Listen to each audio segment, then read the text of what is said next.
इस वीडियो में हम देखेंगे शिक्षण योजना, दिनांक कक्षा 1, विषय कलरव हिंदी, समय 35 से 40 मिनट। पहली हेडिंग रहेगी लर्निंग आउटकम। बच्चे स्थानीय भाषा का प्रयोग करते हुए अपनी जिज्ञासा की पूर्ति के लिए स्थानीय भाषा में बातचीत करते हैं, तरह तरह के प्रश्न पूछते हैं और स्थानीय भाषा में अपने अनुभव साझा करते हैं। प्रकरण हुआ सवेरा।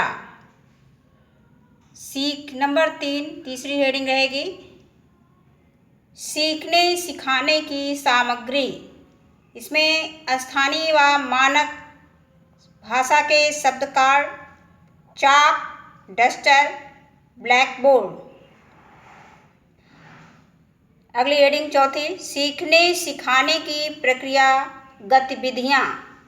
इसके बाद पहला कॉलम क्रम संख्या, चरण, समय, आकलन के तरीके। नंबर का शिक्षण की शुरुआत। बच्चों से उनकी स्थानीय भाषा में उनके दैनिक दिनचर्या के संबंध में बातचीत करते हुए पाठ की शुरुआत करेंगे और बीच बीच में बच्चों को बातचीत करने का अवसर देंगे। जैसे सुबह सूरज निकलने से पहले कौन कौन उठता है या कौन उठता है। दूसरा, सुबह किसके चहचहाने की आवाज़ आती है। सुबह उठकर सबसे पहले क्या करते हैं। प्रतिदिन सुबह कौन नहाता है। सुबह खाना खाने से पहले कौन कौन काम करते हो। स्नान करने के लिए हमें किन किन वस्तुओं की आवश्यकता होती है। आकलन के इसमें तरीके बच्चों की सहभागिता देखकर। इसके बाद आगे देखते हैं उसी में क्रम संख्या और चरण, समय। उपयुक्त प्रश्नों पर बच्चों को खुलकर अपनी बात व्यक्त करने के पूरे अवसर देंगे।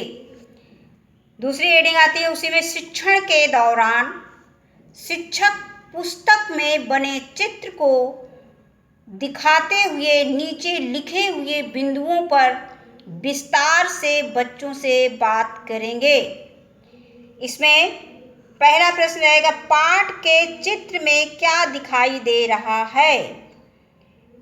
पुस्तक यानी कलरव में बने चित्र में क्या क्या दिखाई दे रहा है जो आप नहीं करते हो।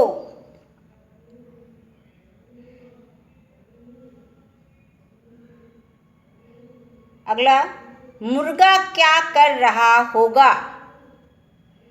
चिड़िया कहाँ जा रही होगी। घड़ी में कितने बजे हैं। चित्र में बच्चा नहाते समय क्या क्या प्रयोग में ला रहा है। बच्चों को इन सभी बिंदुओं पर खुलकर अपनी बात कहने का पूरा अवसर देंगे शिक्षक और इसका टाइम रहेगा 20 से 25 मिनट। प्रतिक्रिया व सहभागिता देखकर हम इसमें आकलन करेंगे बच्चों का। अगले में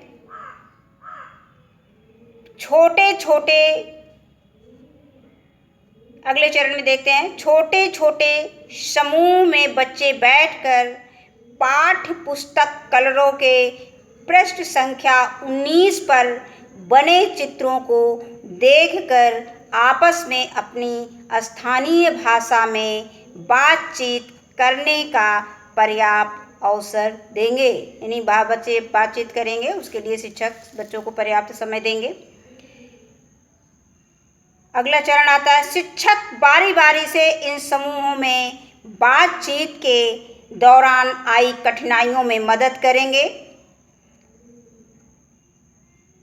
अगला चरण, शिक्षक बच्चों के उत्तर यानी बातचीत में आए स्थानीय भाषा बोली के शब्दों को ब्लैक बोर्ड पर लिखकर उनके मानक रूप बच्चों की मदद से लिखकर उनका अभ्यास कराएंगे। अगला नंबर, बच्चों को प्रश्न पूछने का मौका देंगे। शिक्षक बोर्ड पर लेखन कार्य करेंगे और इसका समय रहेगा 20 से 25 मिनट और इसमें जो है प्रतिक्रिया व सहभागिता देखकर बच्चों के आकलन करेंगे बच्चों का। इसके बाद शिक्षक ब्लैक बोर्ड पर लिखता है स्थानीय भाषा, स्थानीय भाषा और मानक भाषा। जैसे बच्चे सुबह हुआ, कविता में आया है कि हुआ सवेरा चिड़िया बोली। अब सुबह को बहुत सारे बच्चे अपने स्थानीय भाषा में कहेंगे भिनसार। जैसे हम जहाँ पढ़ाते हैं वहाँ बच्चे कहते हैं भिनसारे उठ गए थे। तो भिनसार उनको बताएं कि बेटा भिनसार ये तुम्हारी स्थानीय भाषा, लेकिन मानक भाषा में सवेरा, सुबह। जैसे हम किताब में देखें कि हुआ सवेरा चिड़िया बोली, यानी जब हम सुबह उठते हैं तो चिड़िया बोलती है, तो सवेरा कहते हैं। और कहते हैं दोपहरिया, दोपहर को क्या कहते हैं? दोपहरिया। तो उसको हम क्या कहेंगे? बच्चों को बताएंगे नहीं बेटा दोपहरिया नहीं कहा जाता, इसको क्या कहा जाता है? दोपहर। अगर आप कहीं किताब में देखोगे लिखा हुआ तो वो क्या लिखा रहेगा? दोपहर लिखा रहेगा, भिनसार नहीं लिखा रहेगा। क्या लिखा रहेगा? सवेरा लिखा रहेगा। बिहान, जैसे कल की कोई बात उनको बताना है, बिहान स्कूल चलना है, बिहान ये करना, तो बिहान क्या होता है? बिहान बेटा ये स्थानीय भाषा है, कल उसको कहा जाता है। इससे बयार, बयार को हवा कहा जाता है। लखत, लखत को कहा जाता है देखना। इस तरह से स्थानीय भाषा बच्चे अक्सर प्रयोग करते हैं। अगला आता है शिक्षण के बाद में शिक्षक बच्चों को गतिविधि से कविता का सस्वर वाचन कराएंगे, यानी सुर लय और ताल से इसका वाचन कराएंगे, सस्वर वाचन कराएंगे। प्रत्येक बच्चे से उनकी दिनचर्या के विषय में बात करेंगे। कविता से संबंधित बच्चों से प्रश्न करेंगे। मतलब कविता में क्या क्या चीज़ें हैं? सुबह कितने बजे उठते हो? सुबह कितने बजे खाना खाते हो? खाना खाने के बाद क्या करते हो? स्कूल से घर जाने के बाद क्या करते हो? इसमें हम अपने हिसाब से और भी प्रश्न अपने हिसाब से बना के इसको शामिल कर सकते हैं, जो भी पाठ्य पुस्तक में जो पाठ में दिया गया है। आगे, प्रश्नों का उत्तर प्राप्त करने में सभी बच्चों की सहभागिता अवश्य होनी चाहिए। ये शिक्षक को ध्यान रखना है कि सभी बच्चे उसमें भाग लें, जो भी प्रश्न करें उसमें हम लगभग सभी बच्चों से सहयोग लें। इसके लिए समय 10 मिनट रहेगा और प्रश्नोत्तर के माध्यम से हम इसका आकलन करेंगे। अगली हेडिंग 5वीं आती है गृह कार्य। बच्चे अपने परिवेशीय जो चीज़ वो जानते हैं, जैसे चिड़िया है, कोई फल है, या कुछ चीज़ें जो अच्छी तरह से वो जानते हैं, देखते हैं, उनका चित्र बनाना उनको बहुत अच्छा लगता है, तो उनको हम इसमें गृह कार्य में दे देंगे। चिड़िया का चित्र घर से बना कर लाने को बच्चों से कहेंगे। अगला नंबर है छठा, शिक्षण की आगामी कार्य योजना। कक्षा शिक्षण में आकलन व फीडबैक के दौरान शिक्षक को आ रही कठिनाइयों को ध्यान में रखकर आगामी कार्य योजना बनाएंगे। धन्यवाद।